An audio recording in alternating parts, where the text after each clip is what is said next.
टं टं टं टंटा प्रकटवट्टमानाटघंटी वहंती spray spray spray तारा कारा टकटकित हता नाद संघाट भीमा लोको मुंडाग्रमाणा बलहलहलहा लोलो लोलाग्रवाच सर्वंती चंडमुंडं मटमटमटिते सर्वयंती पुनातु जगज्जननी माँ धूमावती तारा आज दिन इष्ट देवता बृहस्पति देवता जगन्नाथ बलभद्र सुभद्रा सुदर्शन जी चतुर्धामूर्ति देवता लक्ष्मी नारायण ईश्वरी माँ जगज्जननी खंडुआड़ी जो मैंने आज आष्ट्र संवादर दैनिक राशिफल कार्यक्रम देखुंट शुणुंट से आज दिन सुख समृद्धि मानसिक पारिवारिक शांति आत्मसंतोष उत्तम स्वास्थ्य और संपदर दिन हो यह जगन्नाथ पाखे कामना करी आरंभ करुचु आज आमर दैनिक राशिफल कार्यक्रम।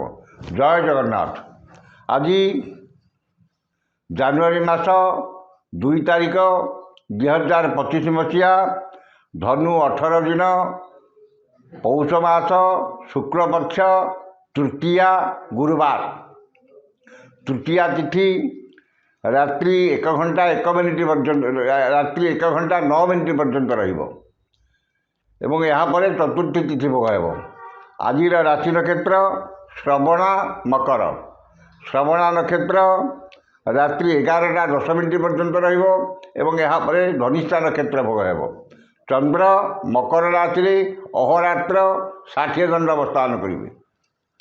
तृतीया तिथि जो पोटल खाइबा मना खाइले शत्रु बुद्धि ये आज पंजिका। वर्तमान जाणीनवा केमिति कटिब 12टी राशि व्यक्ति मानकर आज दिन। प्रथम राशि मेष राशि। मेष राशि दशम चंद्र गुरुवार और चंद्रकर क्षेत्र भोग हो कर्म प्रति एकाग्रता आंतरिकता अधिक एवं समस्त कर्म उन्नति परिलक्षित हो। आज जेकोसी कर्म आरंभ करेंगे से 100% सफलता पाइबे एवं समस्त कर्म आपणकर कर्म निपुणता कार्यदक्षता समयानुवर्तिता प्रकाश पाइब। मनरे सत् चिंता सद्भावना प्रकाश पाइब एवं सत्कर्म अधिक आग्रह रहिब। चाली चलन व्यवहार कथबार्ता मार्जित और सर्वजना आदृत हो। वाणिज्य व्यवसाय परिवहन में आय जहाँ हेले मनरे आत्मसंतोष आत्मतृप्ति रहिबो। जो मानकर अश्विनी और कृतिका मेष से उपकृत हेबे। शुभ रंग गेरुआ संख्या 6 आराधना प्रभु हनुमान। वृष राशि नवम चंद्र और शुक्ल पक्ष जो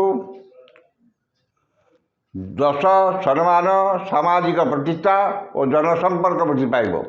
कौन सभा किंबा संगठन नेतृत्व देवे एवं महत व्यक्ति आश्रय पाइबे।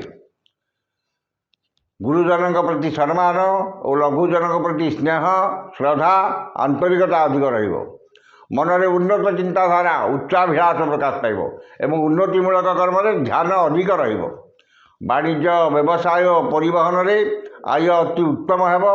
कर्म सफलता सम्मान और पदस्थ अधिकारी शुभदृष्टि रे।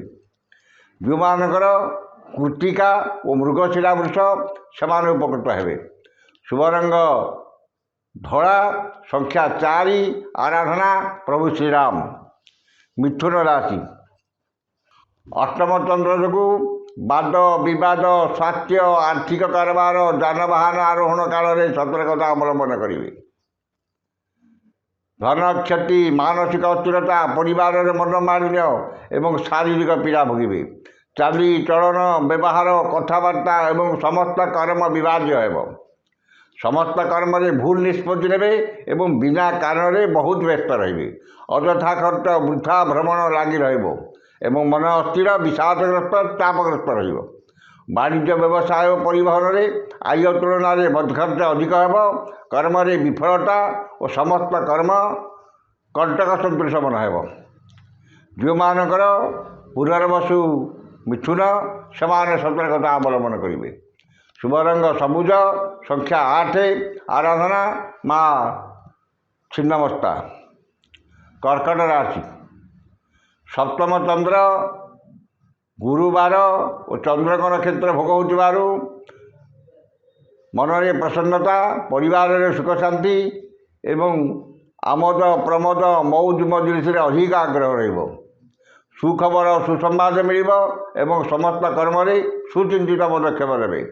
ମନରେ ପ୍ରସନ୍ନତା, ଦାମ୍ପତ୍ୟ ଜୀବନରେ ମଧୁରତା ଏବଂ ପରିବାର ପ୍ରତି ଅଧିକ ଯତ୍ନବାନ ହେବେ। ପରିଚିତ ମହିଳାଙ୍କ ଠାରୁ ସାହାଯ୍ୟ, ସହଯୋଗ, ଧନ ମିଳିବ। ବାଣିଜ୍ୟ, ବ୍ୟବସାୟ, ପରିବହନରେ ଆୟ ଅତି ଉତ୍ତମ ହେବ। କର୍ମରେ ସଫଳତା ଓ ମହିଳା ସହକର୍ମୀଙ୍କର ସାହାଯ୍ୟ ଓ ସହଯୋଗ ପ୍ରାପ୍ତ କରିବେ। ଯେଉଁମାନଙ୍କର ପୁଷ୍ୟା କର୍କଟ ସେମାନେ ଉପକୃତ ହେବେ। ଶୁଭ ରଙ୍ଗ ଧଳା, ସଂଖ୍ୟା 1, ଆରାଧନା ଭଗବାନ ଶିବ।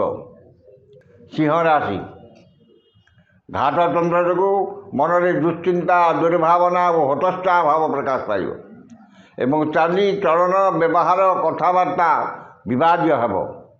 ମନ ଅସ୍ଥିର, ବିଷାଦଗ୍ରସ୍ତ, ଚାପଗ୍ରସ୍ତ ରହିବ ଏବଂ ଶାରୀରିକ ପୀଡ଼ା ଭୋଗିବେ। ଅଯଥା ଖର୍ଚ୍ଚ, ବଦ ଖର୍ଚ୍ଚ, ପରିବାରର ଖର୍ଚ୍ଚ ଭାର ବୃଦ୍ଧି ପାଇବ ଏବଂ ଖର୍ଚ୍ଚ ଭାରରେ ଅତିଷ୍ଠ ହୋଇ ଋଣ କରିବାକୁ ପଡ଼ିପାରେ। ବାଣିଜ୍ୟ, ବ୍ୟବସାୟ, ପରିବହନରେ ଆୟ ମଧ୍ୟମ ହେବ। କର୍ମରେ ବିଫଳତା ଓ ସହକର୍ମୀଙ୍କର ବିରୋଧର ଶିକାର ହେବେ। ଯେଉଁମାନଙ୍କର ପୂର୍ବା ଫାଲ୍ଗୁନୀ ସିଂହ ସେମାନେ ସତର୍କତା ଅବଲମ୍ବନ କରିବେ। ଶୁଭ ରଙ୍ଗ ଗୋଲାପୀ, ସଂଖ୍ୟା 6, ଆରାଧନା ପ୍ରଭୁ ଶ୍ରୀ ଜଗନ୍ନାଥ। କନ୍ୟା ରାଶି, ପଞ୍ଚମ ଚନ୍ଦ୍ର ଓ ଘାତ ନକ୍ଷତ୍ର ଯୋଗୁଁ ସମସ୍ତ କର୍ମରେ ଶୁଭ ଫଳ ମିଳିଲେ ମଧ୍ୟ ମନରେ ଆତ୍ମସନ୍ତୋଷ, ଆତ୍ମତୃପ୍ତି ମିଳିବ ନାହିଁ। ବିଦ୍ୟା, ବୁଦ୍ଧି, ଜ୍ଞାନ, ଗାରିମା, ପ୍ରତ୍ୟୁତ୍ପନ୍ନମତି, ଦୂରଦୃଷ୍ଟି, ଧୀଶକ୍ତି, ସ୍ମରଣ ଶକ୍ତିର ବିକାଶ ଘଟିବ ଏବଂ ନୂତନ ବିଦ୍ୟା ଓ କଳା ସଂସ୍କୃତି ପ୍ରତି ଅଧିକ ଆଗ୍ରହ ରହିବ।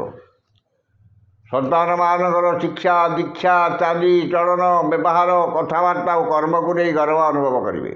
ପିତାମାତାଙ୍କ କୃପା ଓ ପୈତୃକ ସମ୍ପତ୍ତିକୁ ନେଇ ଥିବା ବିବାଦର ସମାଧାନ ହେବ। ବାଣିଜ୍ୟ, ବ୍ୟବସାୟ, ପରିବହନରେ ଆୟ ମଧ୍ୟମ ହେବ। କର୍ମରେ ସଫଳତା ମିଳିଲେ ମଧ୍ୟ ଘାତ ନକ୍ଷତ୍ର ଯୋଗୁଁ କିଛି ସମସ୍ୟା ଦେଖାଦେବ। ଯେଉଁମାନଙ୍କର ଉତ୍ତରା ଫାଲ୍ଗୁନୀ ଓ ଚିତ୍ରା କନ୍ୟା ସେମାନେ ଉପକୃତ ହେବେ। ଶୁଭ ରଙ୍ଗ ମେରୁନ୍, ସଂଖ୍ୟା 8, ଆରାଧନା ମା ଛିନ୍ନମସ୍ତା।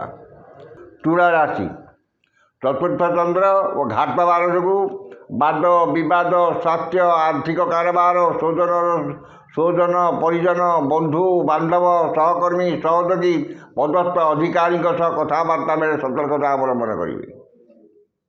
ଧନ କ୍ଷତି, ମାନସିକ ଅସ୍ଥିରତା, ପରିବାରରେ ମନମାଳିନ୍ୟ ଏବଂ ଅଯଥା ଖର୍ଚ୍ଚ, ବଦ ଖର୍ଚ୍ଚ ବୃଦ୍ଧି ପାଇବ। ଯାନବାହନରେ ଖର୍ଚ୍ଚାନ୍ତ ଏବଂ ଶାରୀରିକ ପୀଡ଼ା ଭୋଗିବେ। ମୂଲ୍ୟବାନ ପଦାର୍ଥ ନଷ୍ଟ କିମ୍ବା ହଜିଯାଇପାରେ ଏବଂ ଧନକୁ ନେଇ ବିବାଦ, ମାଲି ମକଦ୍ଦମାରେ ପଡ଼ିପାରନ୍ତି। ବାଣିଜ୍ୟ, ବ୍ୟବସାୟ, ପରିବହନରେ କ୍ଷତି ଦେଖାଦେବ। କର୍ମରେ ବିଫଳତା ଓ ସହକର୍ମୀଙ୍କର ଉପହାସର ପାତ୍ର ହେବେ। ଯେଉଁମାନଙ୍କର ବିଶାଖା ବିଚ୍ଛା ସେମାନେ ସତର୍କତା ଅବଲମ୍ବନ କରିବେ। ଶୁଭ ରଙ୍ଗ ଗୋଲାପୀ, ସଂଖ୍ୟା 11, ଆରାଧନା ମା ଚଣ୍ଡୀ। ଧନୁ ରାଶି, ଦ୍ୱିତୀୟ ଚନ୍ଦ୍ର ଯୋଗୁଁ ଧନ, ସମ୍ପଦ, ପ୍ରାଚୁର୍ଯ୍ୟ, ପ୍ରତିପତ୍ତି ବୃଦ୍ଧି ପାଇବ। ଆକସ୍ମିକ ଧନ ଲାଭ, କୌଣସି ବିଶେଷ ସୂତ୍ରରେ ଧନ ପ୍ରାପ୍ତି ଏବଂ ଆୟର ନୂତନ ମାର୍ଗ ଖୋଲିବ। ଖର୍ଚ୍ଚ ଅପେକ୍ଷା ସଞ୍ଚୟରେ ଅଧିକ ଆଗ୍ରହ ରହିବ ଏବଂ ଆୟର କିଛି ଅଂଶ ସଞ୍ଚୟରେ ବିନିଯୋଗ କରିବେ। ଧନ ଆଉ ଆୟ ଯେତେ ଅଧିକ ମିଳିଲେ ମଧ୍ୟ ମନରେ ଆତ୍ମସନ୍ତୋଷ, ଆତ୍ମତୃପ୍ତି ମିଳିବ ନାହିଁ। ବାଣିଜ୍ୟ, ବ୍ୟବସାୟ, ପରିବହନରେ ଆୟ ଅତି ଉତ୍ତମ ହେବ। କର୍ମରେ ସଫଳତା ମିଳିଲେ ମଧ୍ୟ ଘାତ ନକ୍ଷତ୍ର ଏବଂ ଦ୍ୱିତୀୟ ଚନ୍ଦ୍ର ଯୋଗୁଁ କିଛି ସମସ୍ୟା ଦେଖାଦେବ। ଯେଉଁମାନଙ୍କର ମୂଳା ଓ ଉତ୍ତରାଷାଢ଼ା ଧନୁ ସେମାନେ ଉପକୃତ ହେବେ। ଶୁଭ ରଙ୍ଗ ହଳଦିଆ, ସଂଖ୍ୟା 5, ଆରାଧନା ମା ତାରା। ମକର ରାଶି, ଶ୍ରୀଚନ୍ଦ୍ର, ଶ୍ରୀଚନ୍ଦ୍ରେ ଶ୍ରିୟଂ ଦଦ୍ୟାତ୍, ଅର୍ଥାତ୍ ଶ୍ରୀଚନ୍ଦ୍ରରେ ଧନ, ମାନ, ସମ୍ମାନ, ଲକ୍ଷ୍ମୀଙ୍କର କୃପା, ସୌଜନ୍ୟରେ ସୁସମ୍ପର୍କ, ପରିବାରରେ ସୁଖ ଶାନ୍ତି ଏବଂ ସୁଖାଦ୍ୟ, ସୁବସନ ପ୍ରାପ୍ତି ହେବ। ସ୍ୱଜନ ପରିଜନ, ବନ୍ଧୁ ବାନ୍ଧବ, ସହକର୍ମୀ, ସହଯୋଗୀଙ୍କର ସାହାଯ୍ୟ ସହଯୋଗ ମିଳିବ ଏବଂ ଚାଲି ଚଳନ, ବ୍ୟବହାର, କଥାବାର୍ତ୍ତା ମାର୍ଜିତ ଓ ସର୍ବଜନା ଆଦୃତ ହେବ। ମନରେ ପ୍ରସନ୍ନତା, ଶରୀରରେ ସୁସ୍ଥତା ଏବଂ ସମସ୍ତ କର୍ମ ଆପଣଙ୍କର ଆଜି समस्त कर्म आश्चर्यजनक भाव सफलता पाइबे। वाणिज्य व्यवसाय परिवहन में आय अति उत्तम हेब। कर्म आशा ठार अधिक सफलता मिल। जो मानकर उत्तराषाढ़ा और धनिष्ठा मकर से उपकृत हेबे। शुभ रंग बैगणी, संख्या 11, आराधना माँ दुर्गा। कुंभ राशि द्वादश चंद्र और घाट बार जो अरथा खर्च, बद खर्च और परिवार खर्च भार वृद्धि पाइब एवं खर्च भार अतिष्ठ हो ऋण करने को पड़ पारे। अरथा खर्च वृथा भ्रमण लगी एवं ठीक समय ठीक निष्पत्ति नेबार असमर्थ हेबे। अपव्यय, अपवाद, अपदशर शिकार हेबे एवं मन अस्थिर, विषादग्रस्त, तापग्रस्त रहिब। वाणिज्य व्यवसाय परिवहन में आय ठारू व्यय 2 गुण अधिक हेब। कर्म विफलता और समस्त कर्म अଯଥା विलम्ब देखादेव। जो मानकर पूर्व भाद्र कुंभ समान सतर्कता अवलंबन करेंगे। शुभ रंग कला, संख्या 6, आराधना माँ काली। शेष राशि मीन राशि। मीन राशि एकादश चंद्र, गुरुवार और चंद्रक नक्षत्र भोग होतिबारु असंभव को संभव कर समर्थ हेबे एवं समस्त आशा आकांक्षा अभिलाष पूर्ण हेब। आकस्मिक धन लाभ, कौन विशेष सूत्र धन प्राप्ति एवं अन्य को देथिबा धन और हृत धन फेरी पाइबे। वाणिज्य व्यवसाय परिवहन में आय अति उत्तम हेब एवं नूतन व्यवसाय पर चुक्तिबद्ध हेबे। कर्म आशा ठार अधिक सफलता और कर्मस्थान समस्त सुविधा सुजोग हासिल करेंगे। नूतन भूमि पूजा गृह निर्माण, गृह प्रतिष्ठा, नूतन कर्मारंभ, व्यवसाय आरंभ सुजोग जुटिब एवं उन्नतिमूलक कर्म ध्यान अधिक रहिब। जो मानकर उत्तरा भाद्र मीन से उपकृत हेबे। शुभ रंग हलदिया, संख्या 7, आराधना माँ तारा। इला 12 राशि आज राशिफल। समस्त राशि व्यक्ति माने शुभ पाई उक्त मंत्रटी ऋष्यादि कर पाठ करूँ। ऋष्यादि है वंगश्री बृहस्पति महामंत्र ईश्वर ऋषि अनुष्टुप छंद अद्य दिवस दिवसाधिपति बृहस्पति देवता सुप्रीत। बृहस्पति देवता मंत्र 178 संख्यक मंत्र जपे बिंजक। ये ऋष्यादि थे पढ़े और मंत्रटी है ऐं क्लीं बृहस्पतये नमः। ये मंत्रटी की सकाल 108 और संध्या 108 पाठ करूँ। निश्चित भाव में दिनटी आपण मंगलमय एवं शुभमय हे। आज तो समय सरी जाइए, आसंता काली देखा ठीक ये समय विदाय दिंतु। जय जगन्नाथ।